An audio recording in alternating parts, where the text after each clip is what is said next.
चलो पहले एक फोटो वोटो हो जाए, पहले फोटो खींच लो। पहले देखो इनको माला वाला पहना तब तो लगेगा। हाँ पता चलेगा। चलिए अब फोटो खींचिए।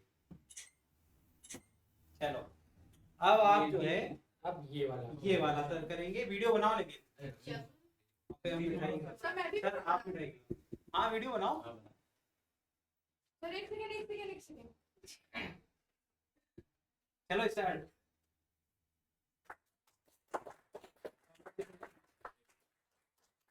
नीतीश सर मिठाई खिलाइए।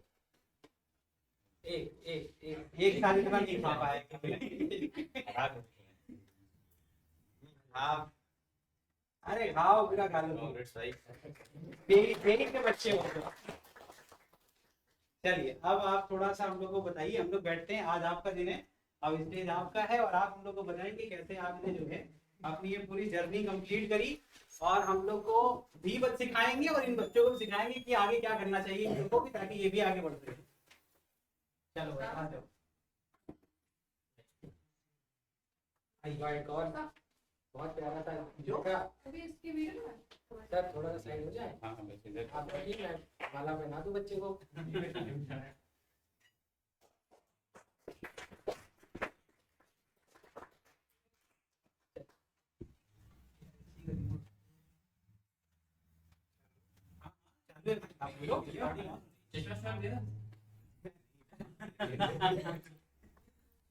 हेलो एवरीवन, मेरा माय नेम इज शुभम। मैंने इस बार 2024 चैम्पियंस क्वालिफाई किया है विथ 98 परसेंटाइल। मैंने करो 98%। बाय 2023 में हमारा जो जेईमेंस का था मतलब 86 परसेंटाइल था। फिर ये हमारा लास्ट मतलब अटेम्प्ट था, तो हमने उसी टाइम पे मतलब गूगल पे मतलब सर्च करे, तभी हमने देखा इससे मतलब कोचिंग के बारे में देखा कि प्रश्नोत्तर सुपर 30 बैच था। फिर हमने सर से मतलब कॉल की, बात थी मतलब कैसे क्या, क्योंकि हमारे लास्ट अटेम्प्ट आखिरी अटेम्प्ट था जेईमेंस के लिए। बात की, फिर हमने यहाँ पे आके ज्वाइन किया और हमने मतलब टेस्ट से ज्वाइन किया और रिवीजन बैच भी ज्वाइन किया। हमको मतलब बहुत हेल्प मिली यहाँ से, क्योंकि यहाँ से हमने जो टेस्ट से क्वेश्चन दिए थे वो कुछ ज़्यादा ही मतलब अच्छे थे। जैसे अदर PYQ के मतलब दे रहे हैं मतलब फॉर्म में, तो उस पर ज़्यादा नंबर आ रहे हैं, बट यहाँ के टेस्ट सीरीज में बहुत ही कम नंबर आ रहे थे। मतलब बहुत बेनिफिट मिला, क्योंकि कम नंबर आने का मतलब है उनसे सीखने को ज़्यादा मिल रहा था हमें, इसलिए मतलब यहाँ से जो टेस्ट सीरीज का फ़ायदा हमें बहुत मिला।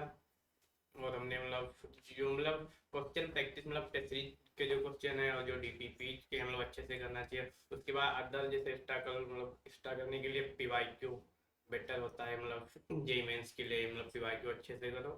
और स्टडी का जैसे एवरीडे मतलब ये नहीं कि एक दिन में मतलब ज़्यादा कर लो 15 से 16 घंटे, मतलब फिर दूसरे दिन 5 घंटे 4 घंटे कम करो, ऐसा नहीं। कंसिस्टेंसी बनाए रखना, एवरीडे बोले 10 से 12 घंटे करते रहो, बस कंसिस्टेंसी बनाए रखना रोज डेली का, बस 10 से 12 काफी घंटे। बच्चे व्यूज हो रहे हैं 12 घंटे। 12 घंटे इज वेरी सिंपल कि आप सिंपल अपने हिसाब से जब भी देखिए पढ़ने में एक चीज टाइम देखिए, इंक्लूडेड है उसमें, एक मतलब चीज पूरा हमेशा ओवरऑल देखिएगा, लाइब्रेरी ज्वाइन करना है मतलब सेल्फ के लिए, तो एक चीज देखा आपने, हर चीज में एक चीज कॉमन है, वो है कि टाइम देना पड़ेगा। रिजल्ट रोज बनता है, रिजल्ट एक दिन में नहीं बनता। अगर आप ये सोच रहे हो कि आप आज के आज जाओगे और आज के आज एक दिन पढ़ा, खूब पढ़ा और रिजल्ट ले आए, नहीं पॉसिबल है। और सबसे पहली बात है टाइम मैनेजमेंट। बहुत लोग कहते हैं कि स्टडी के लिए टाइम नहीं मिलता है, तो सबसे पहले देखो 24 घंटे जो मतलब 24 घंटे तुम्हारे कहाँ यूज हो रहे हैं, मतलब ये उनका टाइम टेबल मैनेज करोगे तब स्टडी और अच्छी होगी, तब फील होगा कि हाँ ये टाइम कहाँ जा रहा है हमारा।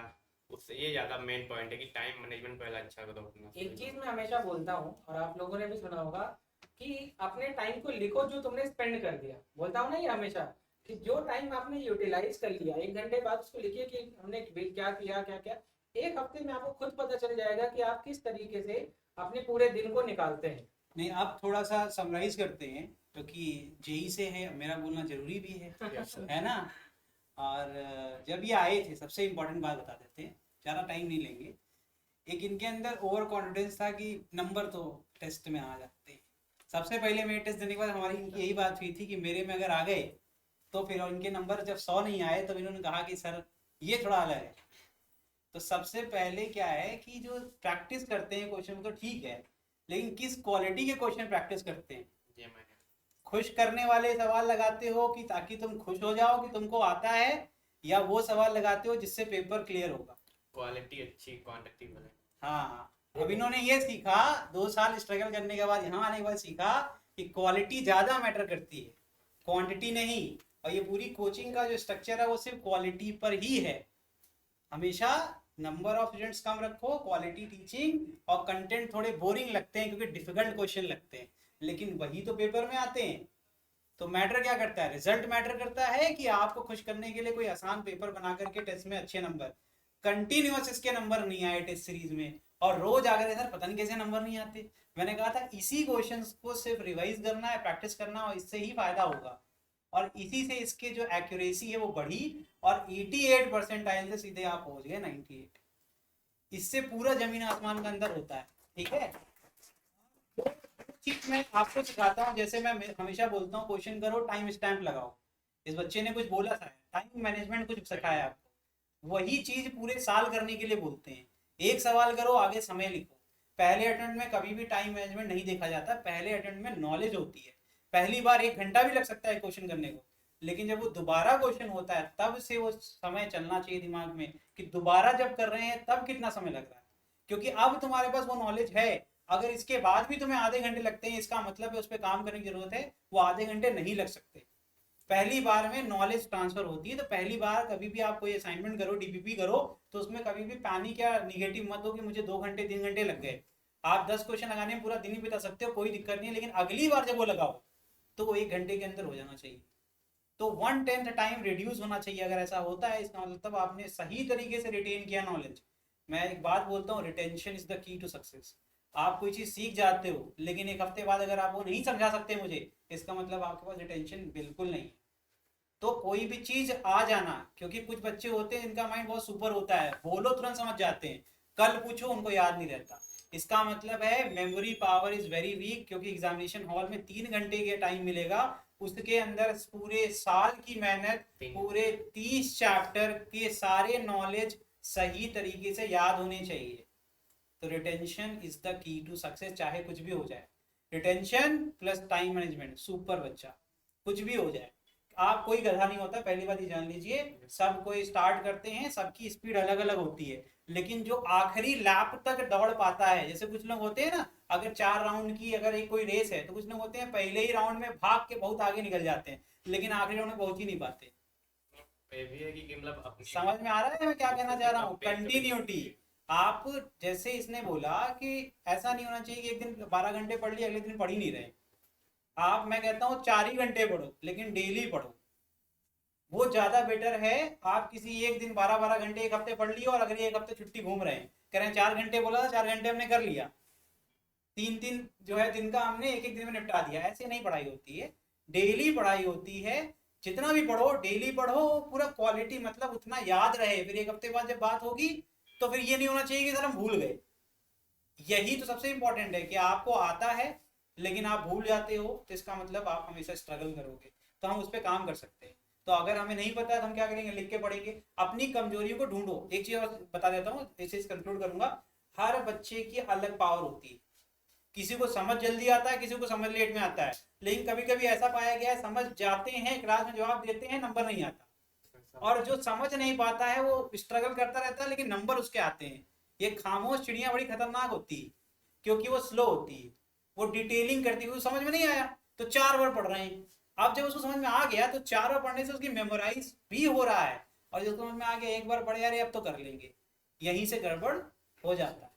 तो कछुआ खरगोश है ना, बच्चे इन चीजों में गलतियां करते हैं। तो ये सारी चीजें हम लोग को नहीं करनी चाहिए। और हर बच्चा सेलेक्ट हो नहीं आया, और सेलेक्ट होगा भी, आएंगे वही सेट ऑफ क्वेश्चन जो इसके लिए आए थे, वही इसके बगल वाले के लिए भी आए थे। बस बात क्या थी, वही जो छोटी छोटी बातें जिसने ध्यान रखी वो आगे निकल जाता है, और जो थोड़ा सा बिट्स एंड पीसेस में अलग अलग रखेगा उसकी प्रॉब्लम। नॉलेज। हाँ, तो बेसिक देखो, फिर से इसने एक बात बोली, फिर वही बात जो क्लास में होती है, बेसिक मैथ पढ़ो, बेसिक मैथ पढ़ो, है ना। हर वो चीज जो बोलते हैं वो हर वो चीज दिखेगी, क्योंकि आज दिखेगी, क्योंकि आज आप देख रहे हो रिजल्ट आ गया। क्योंकि वो जैसे जेई के लिए मैथ में ठीक है, कैलकुलेशन बहुत मतलब मैंने देखा। आप कोई भी सब्जेक्ट पढ़ते हो, जेई हो गया, नीट हो गया, नीट में कैलकुलेशन इज द की ना, उसमें तो कभी भी स्पीड बढ़ेगी अगर आपको आगे फॉर्मूले।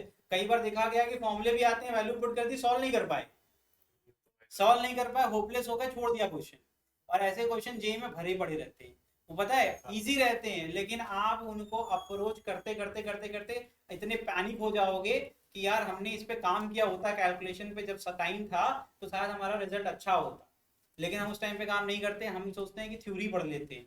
ये सारी गलतियां होती हैं छोटी छोटी। ये तो सबसे ज्यादा कॉमन गलती है कि मैक्सिमम बार-बार पढ़ना। हाँ मैक्सिमम क्वेश्चंस Division। देखो, सिलेक्शन न्यूमेरिकल से होता है, एक बार थ्योरी पढ़नी चाहिए टीचर के साथ और एक बार रिवाइज करनी चाहिए, उसके बाद क्वेश्चन के थ्रू थ्योरी पढ़नी चाहिए।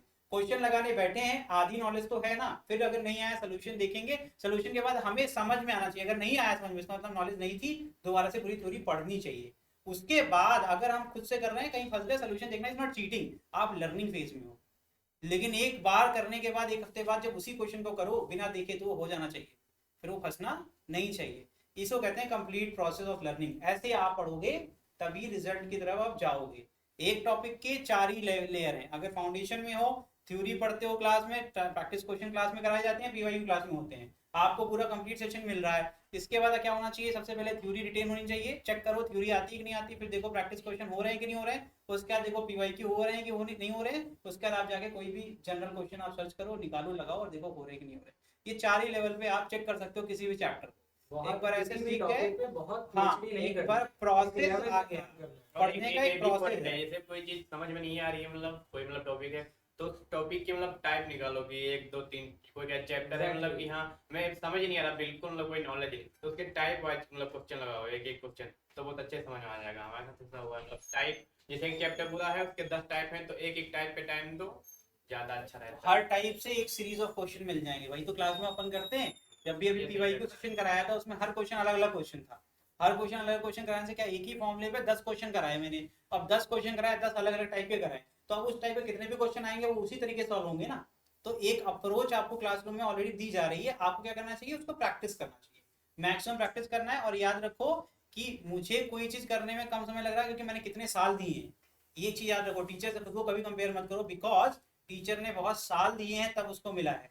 तो आप डिमोटिवेट इसलिए होते हो कि आप सही चीज सोच नहीं रहे हो, आप कंपैरिजन किससे कर रहे हो, आप अपने आप को खुद की किसी से कंपैरिजन नहीं करनी। Yes this is very important. हर एक आदमी अलग है, उसका दिमाग का प्रोसेसिंग पावर अलग है, सॉल्व करने की कैपेबिलिटी अलग है, किसी को फॉर्मूला याद रहता है, किसी को नहीं याद रहता, किसी को 10 बार लिख करके याद होता है, इट डजंट मैटर। जब पेपर में क्वेश्चन होगा उस समय जो क्वेश्चन सॉल्व करेगा वही मैटर करता है। समझ में आ रहा है कि नहीं आ रहा है? तो हम लोग को अपने अंदर की कमियां ढूंढनी चाहिए, ये एक बहुत बेवकूफी होती है, हम भागते हैं उस सच्चाई से। एक्सेप्टेंस इज द की, ये भी एक बहुत इंपॉर्टेंट बात है, एक्सेप्ट करना सीखो। नहीं आता है एक्सेप्ट, टीचर की हेल्प लो और आगे बढ़ जाओ, टाइम वेस्ट मत करो। ये शर्म जो होता है ना, जिसने सबसे पहले ये शर्म का झोला उतार दिया पढ़ाई के टाइम पे, वो जीत जाएगा, क्योंकि शर्माने का कोई मतलब नहीं है। इस एज में शर्माना मतलब बेवकूफी। अभी तुमने किया क्या जो तुम इज्जत है तुम्हारी? मैं तो कहता हूँ इज्जत क्या है तुम्हारी, जब आपके पापा मम्मी की इज्जत है, आपकी थोड़ा ना इज्जत है, आपको इज्जत बनानी है। अभी आपको पढ़ के कुछ सेलेक्ट, जैसे आज इसने इज्जत कमा ली, अभी ये इज्जत, अब इसको कह सकते हैं कि हाँ भाई अब इसको बेइज्जती फील होनी चाहिए किसी चीज में, लेकिन आपको किस बात की बेइज्जती फील हो रही है? अभी तो आप सीखने आए हो। तो सीखने में, सवाल पूछने में कभी हेजिटेट नहीं करना चाहिए। इससे हमारी चर्चाएं हमेशा सवाल के प्रति हुई है, कोई दिक्कत नहीं है, कभी भी सवाल पूछ सकते हैं, सवाल ही सब कुछ होता है, सवाल लगाने के लिए ही यहाँ एडमिशन किए हो, ताकि आप यहाँ आओ और सवाल लगाओ और सेलेक्ट होकर आगे निकल जाओ। और अगल बगल के चक्कर में कई बार हम पूछ नहीं पाते हैं, और ये बहुत बड़ी प्रॉब्लम है, इसको सॉल्व करना पड़ेगा अपने एंड पे आपको। ठीक है, चलिए बहुत अच्छा लगा और ऑल द बेस्ट। अब तो फ्यूचर इंजीनियर हैं, अब इंजीनियर बन के फिर आएंगे ये, है ना, फिर मोटिवेट करेंगे। तो तब तक के लिए जो है बुलाते रहेंगे इनको हम लोग, है ना, आप लोग से भी मिलते रहेंगे और आप लोग पूछ लो। एक काम करना सौम्या, एक फोटो पीछे से खींचना सबके, मैम को दे दो, तुम बैठ जाओ, ठीक है। सौम्या ने बहुत हेल्प करी आज, बैठ जाओ। देखो तुम्हारी बात, तुम्हारा नाम ने रिकॉर्डिंग डाल दिया है ना, अप्रिसिएशन तुमको दे दिया हमने। एक फोटो सामने से खींचे, बीच से सेंटर से, ठीक है, ओके चलिए ठीक है, थैंक यू सो मच।